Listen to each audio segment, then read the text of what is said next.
Hello what's up everybody, my name is Nick and welcome back to my YouTube channel let me flow. Guys, हमारा पहला एक word है devastation.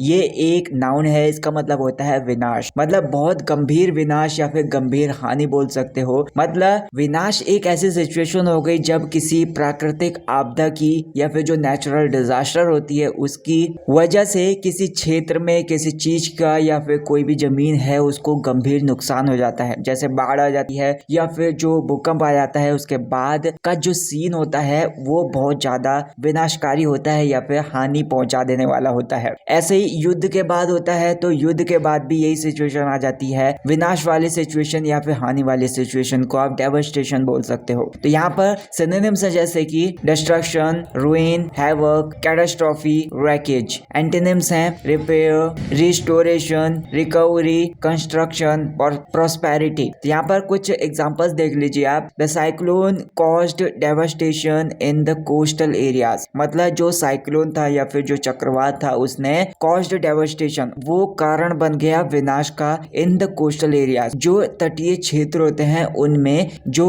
Cyclone था या फिर जो चक्रवात था वो डेवास्टेशन का या फिर विनाश का कारण बन गया। Farmers face devastation during severe droughts. मतलब जो किसान हैं उन्होंने फेस डेवास्टेशन, वे विनाश का सामना करते हैं ड्यूरिंग सीवियर ड्रॉट्स। मतलब जो बहुत ही ज्यादा गंभीर तरीके से सूखा पड़ जाता है तो उस दौरान किसान विनाश का सामना करते हैं। The recent earthquake left a trail of devastation across the region. मतलब जो हाल ही में अर्थक्वेक आया है या फिर जो भूकंप आया है उसने left a trail of devastation, उसने विनाश का मंजर छोड़ दिया या फिर विनाश बहुत ज्यादा मचा दिया अक्रॉस द रीजन, पूरे के पूरे क्षेत्र में। अगला वर्ड है हमारा प्लाइट। ये एक नाउन है, इसका मतलब होता है दुर्दशा। मतलब जैसे किसी की बहुत ज्यादा कठिनाई से भरी स्थिति होती है या फिर दुर्भाग्यपूर्ण स्थिति होती है तो उस दशा को, उस सिचुएशन को आप प्लाइट बोल सकते हो। जैसे कोई भी पर्सन है वो बहुत ज्यादा संकट से गुजर रहा है, बहुत ज्यादा कठिनाई से गुजर रहा है। जैसे आर्थिक तंगी में फंसा हुआ जो इंसान होता है उसकी जो सिचुएशन होती है उसको प्लाइट बोल सकते हैं। या फिर जो युद्ध की सिचुएशन में, युद्ध के बाद जो शरणार्थी होते हैं उनकी जो सिचुएशन होती है उनको भी प्लाइट बोला जा सकता है। तो यहाँ पर सिनोनिम्स है जैसे कि predicament, difficulty, hardship, ordeal, distress. Antonyms हैं कंफर्ट, ईज, सॉल्यूशन, सक्सेस और ब्लेसिंग। तो यहाँ पर आप कुछ एग्जांपल्स देख लीजिए। The plight of the flood victims was heartbreaking. मतलब जो फ्लड विक्टिम्स थे या फिर बाढ़ से जो भी पीड़ित थे उनकी जो दुर्दशा थी या फिर उनकी जो सिचुएशन थी वाज हार्ट ब्रेकिंग, वो दिल को तोड़ देने वाली थी। बहुत ज्यादा वे दुर्दशा वाली स्थिति में थे या फिर वे बहुत ज्यादा कठिनाइयों वाली सिचुएशन में थे। The plight of small farmers during crop failure is severe. मतलब जो स्मॉल फार्मर्स होते हैं, छोटे किसान होते हैं, उनकी जो दुर्दशा हो जाती है वो बहुत ज्यादा गंभीर है ड्यूरिंग क्रॉप फेलियर। मतलब जब उनकी फसल की विफलता हो जाती है तो उस टाइम पर जो छोटे किसान होते हैं उनकी दुर्दशा बहुत ज्यादा गंभीर हो जाती है। नेक्स्ट वर्ड है हमारा ब्रंट। ये एक नाउन है, इसका मतलब होता है किसी चीज का मुख्य प्रभाव। या फिर जैसे कोई भी सिचुएशन हो गई है या फिर कोई भी घटना है तो उसका मेन प्रभाव जो होता है, सबसे मेन असर जो होता है या फिर मेन प्रभाव होता है, उसको ब्रंट बोला जाता है। इसका यूज अक्सर तब किया जाता है जब किसी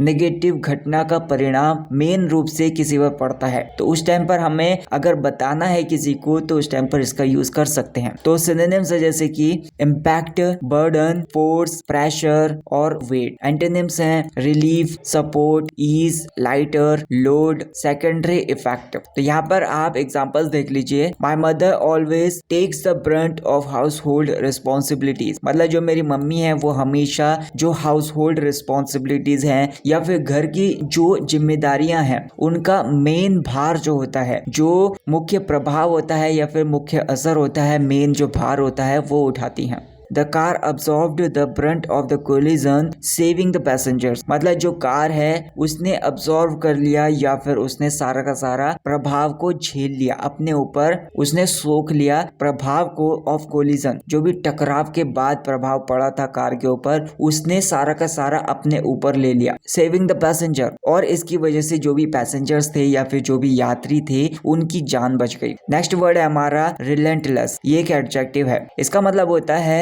कि लगातार बोल सकते हो, जो मतलब लगातार हो और कमजोर ना पड़े। निरंतर बोल सकते हो, कोई भी काम हो सकता है जो किया जा रहा है निरंतर, या फिर कोई ऐसी चीज है जो बिना रुके लगातार चलती रहती है, कमजोर हुए बिना लगातार चलती रहती है, लगातार काम करती रहती है, या फिर कोई पर्सन भी हो सकता है। तो इसको पॉजिटिव और नेगेटिव दोनों सेंस में यूज किया जा सकता है। तो आप इसके लिए सिनोनिम्स देख सकते हैं, persistence, unyielding, constant, continuous, merciless. Antonyms हैं मर्सीफुल, इंटरमिटेंट, लीनियंट, फ्लेक्सिबल और टेम्पररी। तो यहाँ पर आप कुछ एग्जांपल्स देख लीजिए। The relentless rains caused severe flooding in the region, मतलब जो लगातार बारिश है या फिर लगातार या फिर निरंतर जो बारिश हो रही है उसने मतलब वो कारण बन गई भारी बाढ़ की, या फिर बहुत ज्यादा मात्रा में जो बाढ़ आ जाती है उसका वो कारण बन गई इन द रीजन, क्षेत्र में। The relentless traffic made me let for the work, मतलब जो लगातार ट्रैफिक पड़ गया था बीच में, या फिर लगातार जो ट्रैफिक निरंतर ट्रैफिक की वजह से made me let for the work, उसने मुझे काम के लिए देर से पहुंचा दिया या फिर उसकी वजह से मैं लेट हो गया। नेक्स्ट एक वर्ड है हमारा एनरोचमेंट। ये एक नाउन है, इसका मतलब होता है अतिक्रमण बोल सकते हो। जैसे कोई भी अधिकार है किसी पर्सन को, तो वो बिना किसी अधिकार के या फिर बिना किसी अधिकार के किसी क्षेत्र में घुस जाना, किसी भूमि पर अपना अधिकार जमा लेना बिना किसी अधिकार के, तो ऐसी जो सिचुएशन होती है उसको एंक्रोचमेंट बोलते हैं। आप थोड़ा सा डिटेल से समझ सकते हो, जैसे किसी दूसरे की कोई भी जमीन है या फिर कोई भी अधिकार है, तो बिना किसी अधिकार के उसमें हस्तक्षेप करना, तो ऐसी सिचुएशन को आप एनरोचमेंट बोल सकते हो। सिनोनिम्स हैं इसके intrusion, invasion, trespassing, overstepping, occupation. Antonyms हैं retreat, withdrawal, surrender, respect, compliance. तो यहाँ पर आप कुछ एग्जांपल्स देख लीजिए। The encroachment on forest land has led to habitat destruction. The encroachment on the forest land मतलब जो जंगल की जमीनों पर अतिक्रमण था, हैज लेड टू वो मतलब कारण बन गया, हैबिटेट डिस्ट्रक्शन मतलब वो जो निवास स्थान है उसकी वजह से वो सारे के सारे नष्ट हो गए। Illegal encroachment on public parks creates inconvenience for people, मतलब जो इलीगल एनरोचमेंट है या फिर जो भी अवैध अतिक्रमण है ऑन पब्लिक पार्क, मतलब वो जो सार्वजनिक पार्क होते हैं या फिर जो पब्लिक पार्क होते हैं उनमें इलीगल अतिक्रमण जो होता है वो क्रिएट कर देता है इनकन्वीनियंस फॉर द पीपल, मतलब लोगों के लिए असुविधा पैदा कर देता है। अगला वर्ड है हमारा सिल्ट। ये एक नाउन है, इसको मतलब बोल सकते हो गाद, मतलब पानी के द्वारा लाई गई जो मिट्टी होती है या फिर जो भी रेत होता है उसके जो छोटे छोटे कण होते हैं उसको गाद बोलते हैं। जैसे नदी होती है तो नदी के किनारे किनारे मिट्टी आ जाती है या फिर जो रेत आ जाती है उसको बोल सकते हैं गाद, या फिर जैसे झील होती है या फिर जो बांध होते हैं उसके लेवल पर जो छोटे छोटे बालू के कण हो जाते हैं या फिर जो मिट्टी के कण इकट्ठे हो जाते हैं उसको गाद बोला जाता है। तो सिनोनिम्स है जैसे कि sediment, mud, sludge, deposit, residue. Antonyms हैं clear water, rock, gravel, bedrock, sand free area. तो यहाँ पर आप कुछ एग्जांपल्स देखिए। Heavy rains deposit silt on the roads causing inconvenience, मतलब जो भारी बारिश होती है डिपॉजिट सिल्ट वो जमा कर देती है, सिल्ट को गाद को जमा कर देती है ऑन रोड्स, मतलब रोड पर जो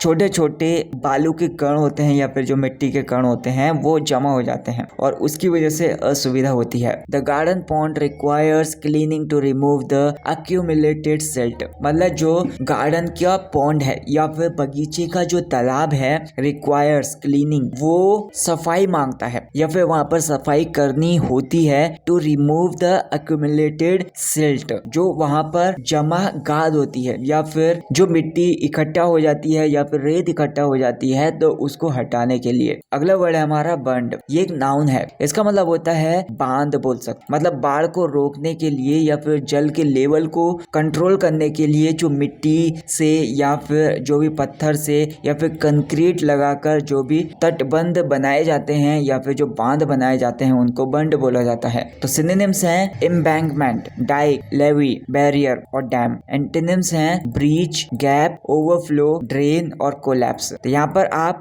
कुछ एग्जांपल्स देख लीजिए। The villagers built berms along the river to protect their fields, मतलब जो विलेजर्स थे उन्होंने बांध बनाए अलोंग द रिवर, नदी के किनारे, टू प्रोटेक्ट देयर फील्ड्स, मतलब उनके जो भी फील्ड्स हैं या फिर जो भी उनके उनके फसलों के लिए मैदान हैं उनकी रक्षा करने के लिए। Farmers repair the Burns before the monsoon season, मतलब मानसून सीजन के आने से पहले उन्होंने बर्ड्स की रिपेयरिंग की या फिर जो भी बांध थे उनकी रिपेयरिंग की। अगला वर्ड है हमारा कैटास्ट्रॉफी।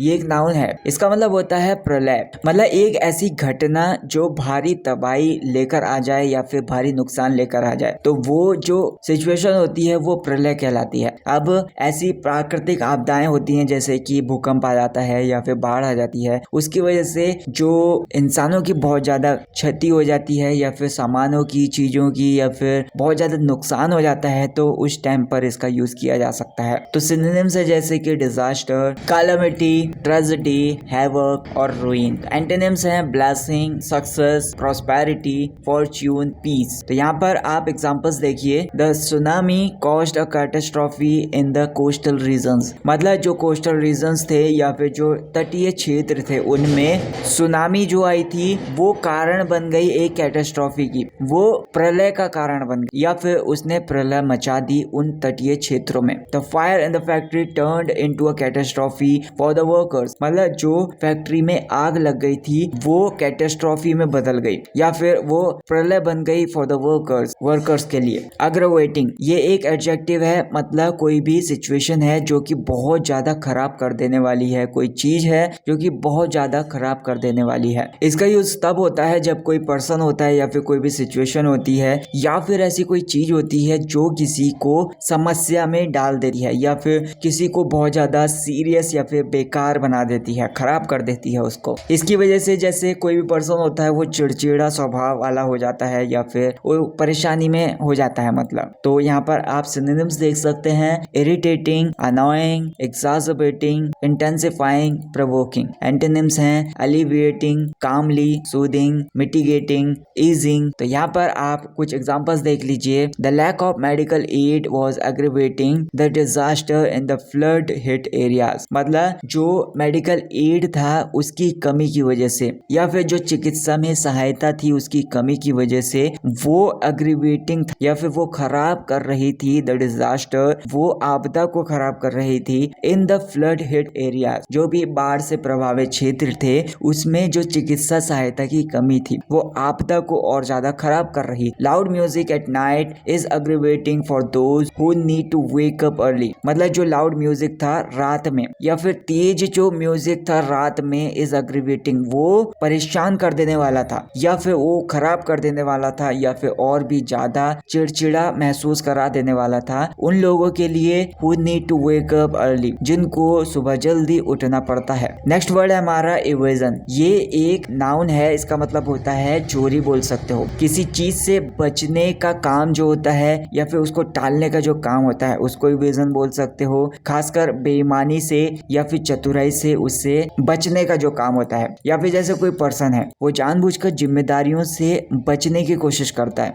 या फिर काम से बचने की कोशिश करता है या फिर उसको टालने की कोशिश करता है, तो उस सिचुएशन को इवेजन बोल सकते हैं। इसको ज्यादातर नेगेटिव सेंस में ही यूज किया जाता है। तो इसके सिनोनिम्स हैं जैसे कि avoidance, dodging, circumvention, illusion, skirting. Antonyms हैं confrontation, compliance, admission, honesty, transparency. तो यहाँ पर एग्जांपल्स हैं जैसे कि the politician's evasion of tough questions angered the public, मतलब जो पॉलिटिशियन के इवेजन थे या फिर जो भी नेता की बचने की प्रोसेस ऑफ टफ क्वेश्चंस, जो भी भारी क्वेश्चंस पूछे जा रहे थे या फिर जो भी कठिन सवाल पूछे जा रहे थे, तो जो नेता के बचने की प्रोसेस थी या फिर जो नेता बच रहा था उन भारी क्वेश्चन से एंगर द पब्लिक, उसकी वजह से जो पब्लिक थी वो नाराज हो गई या फिर इस सिचुएशन ने पब्लिक को नाराज कर दिया। The child's evasion of homework was noticed by the teacher, मतलब बच्चे का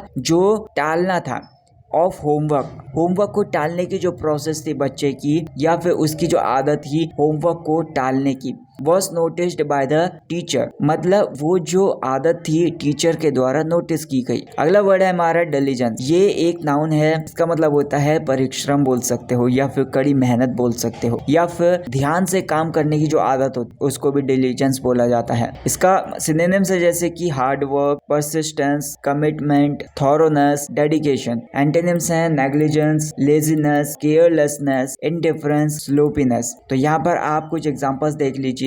the farmers diligence paid off with a good harvest, मतलब जो किसानों का डिलीजेंस होता है या फिर जो किसानों का परिश्रम होता है, पेड ऑफ, वो रंग लाया विद अ गुड हार्वेस्ट, मतलब किसानों ने बहुत कड़ी मेहनत की और इसकी वजह से उनकी अच्छी फसल पैदा हुई। तो अच्छी फसल के रूप में किसानों की मेहनत रंग लाई। Diligence of scientist led to the rapid development of the vaccine, मतलब जो साइंटिस्ट का डिलीजेंस था या फिर जो कड़ी मेहनत थी साइंटिस्ट की, led to rapid development of the vaccine, उसने टीके की या फिर जो वैक्सीन थी उसकी तेजी से विकास को पॉसिबल कर दिया। So that's it guys for this video. Guys मैं जानना चाहूंगा आपके सारे वर्ड्स जिनके ऊपर भी आपको डाउट है उनको मुझे कमेंट सेक्शन में बताइए। मैं उनको अपनी वीडियोस में लेकर आपके डाउट्स को क्लियर करने की अपनी पूरी कोशिश करूंगा। तो वीडियो को लाइक कर देना, चैनल को सब्सक्राइब कर देना। Thank you so much for watching this video.